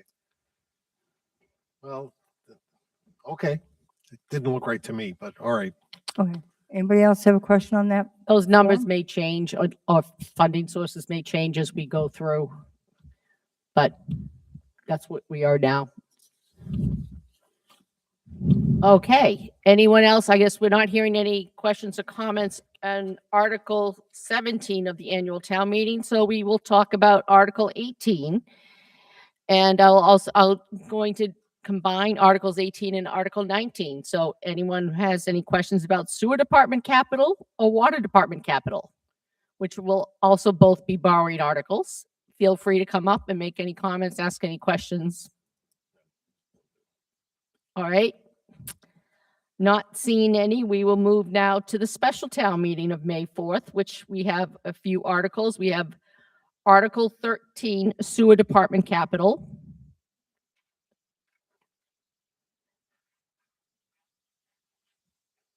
Not hearing it. If anybody wants to speak on any of these articles, just come up here and stand and raise your hand.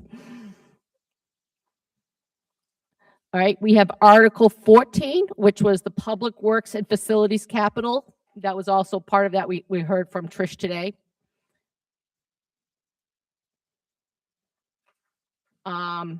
Article 17, Cedar Hill Capital. Article 19 was the Park and Turnpike Street intersection final design. Lisa? You could come up, yes, for public comment on these articles. Yes. I just want to ask, how much money have we already spent on that Park Street and Turnpike feasibility? Because we approved that already, correct? We approved a sewer project. No, I'm talking about the Park Street and she- Turnpike, which is, I'm sorry, Article 19. Okay, Mark? So we've already spent some amount of money, and then this Article 19 is asking for an additional, is it 400,000? Did I read that correctly? Correct. Yeah. Okay, So, so I'm just trying to ask, what was the previous, if you could yeah. help refresh my memory? I believe it was in 2019, 2020, there was an article for 375,000 to get us to that 25% design phase. And now this is to finish the project from 25% to 100 final design plans. Okay, so now is through you, Carolyn, is it okay to comment on this? Go right ahead. Okay. I'm extremely against having a roundabout on Route 27 there. We already have a light at Oak Street. Then we have another light at I believe it's called the RK Plaza. Then I don't know how many times we're going to recreate the whale here in Stoughton. As Miss Walsh said, we've already adjusted Turnpike and Park multiple times.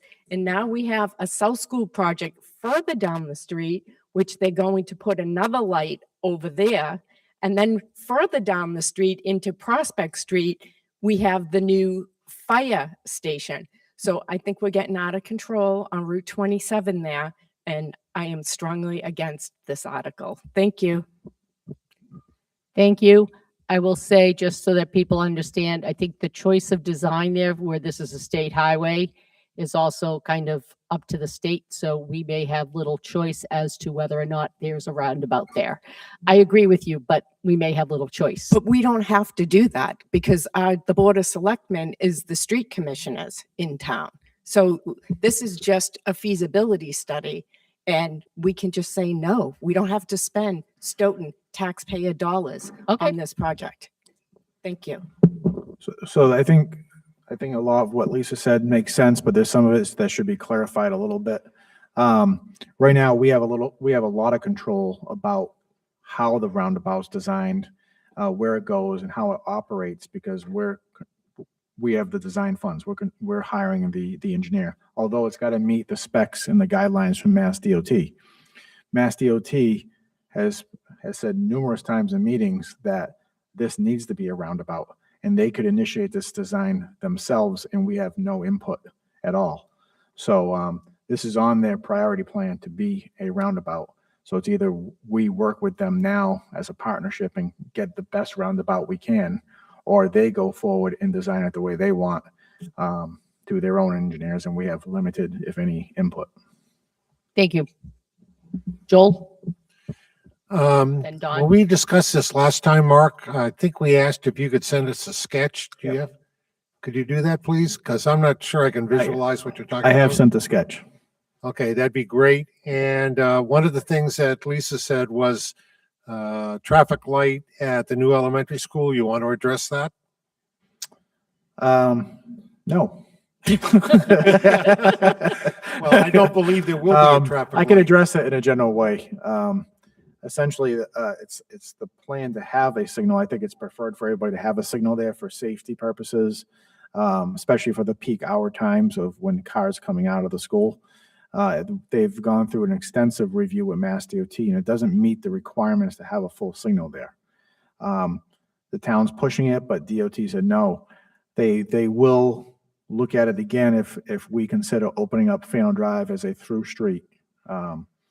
And that may meet the volume and number counts to make it a signalized intersection. But right now, with just a school there and it being like a dead end road, it does not meet the requirements for a full signal. It will have a pedestrian signal there so the kids can get across the street safely, but it's not a full signalized intersection.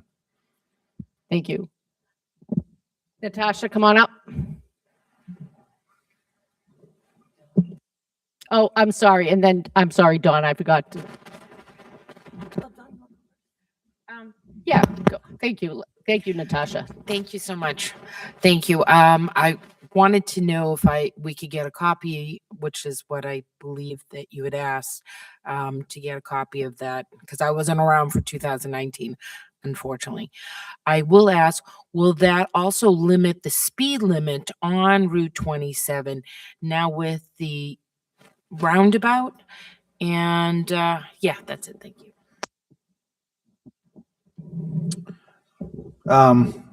So what happens is the speed limits are determined by the 85th percentile speed. There's a speed study that occurs.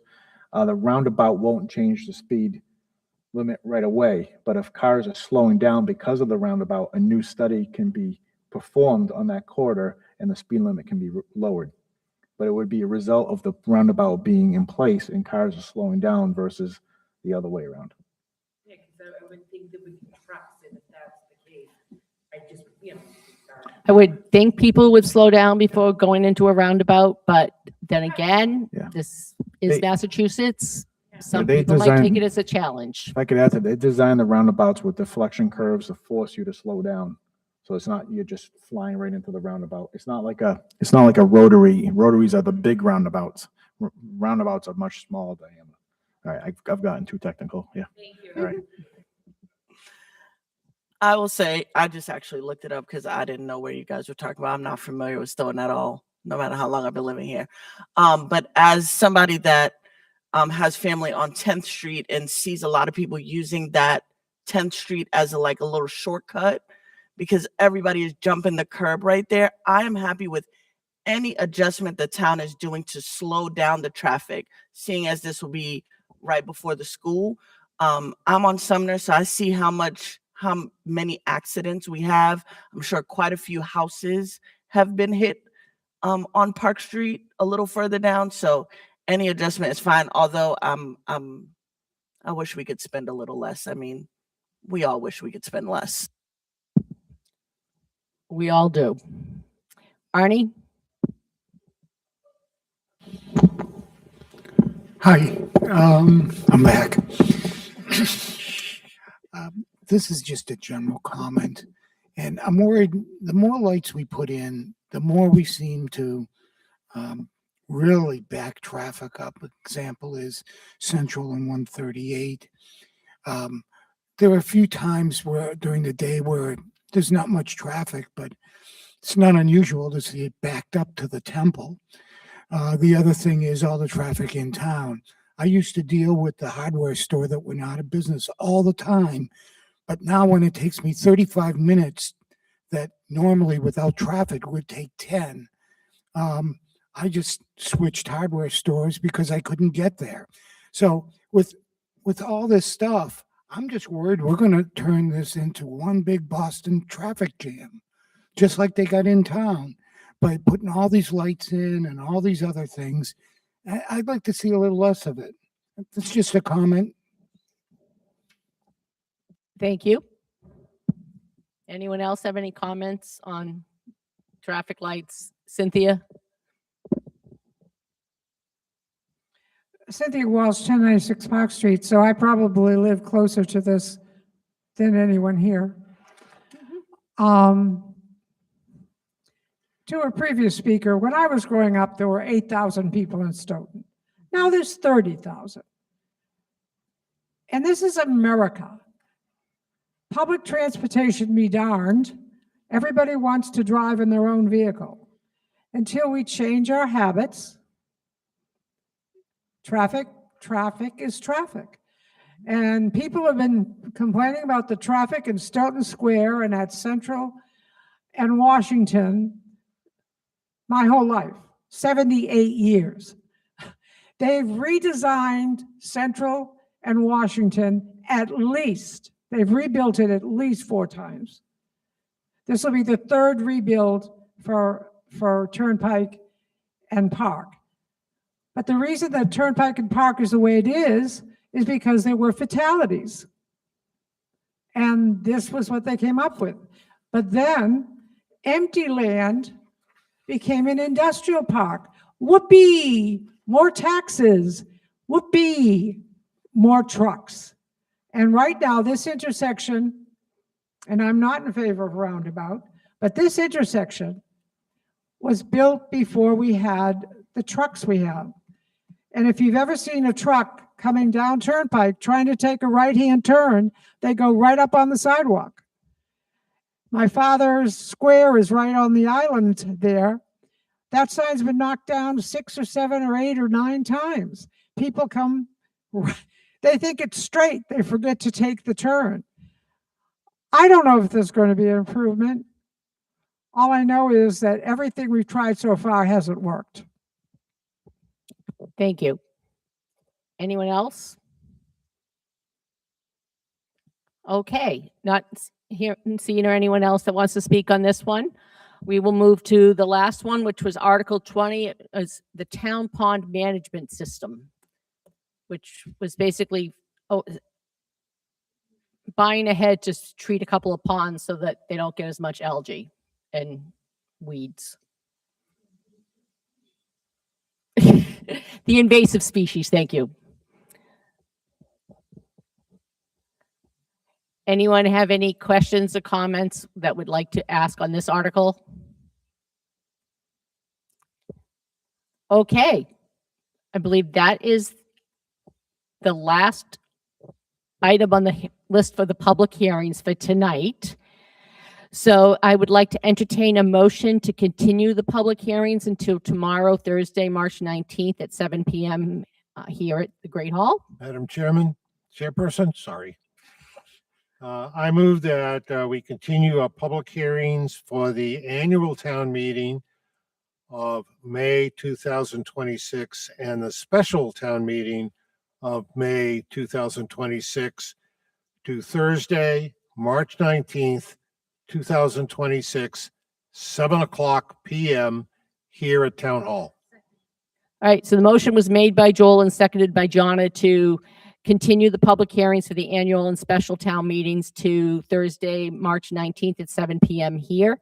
All those in favor of the motion, say aye and raise your hands. All those opposed? Any abstentions? Motion is, all right, motion's approved. I would love a motion to adjourn. Thank you. Donna's made a motion to adjourn. Do I have a second? Ingrid's made a second. All those in favor of the motion to adjourn, say aye. Aye. All those opposed? Anyone abstain? Thank you, everybody. Carolyn, I got a bunch of questions on this, but I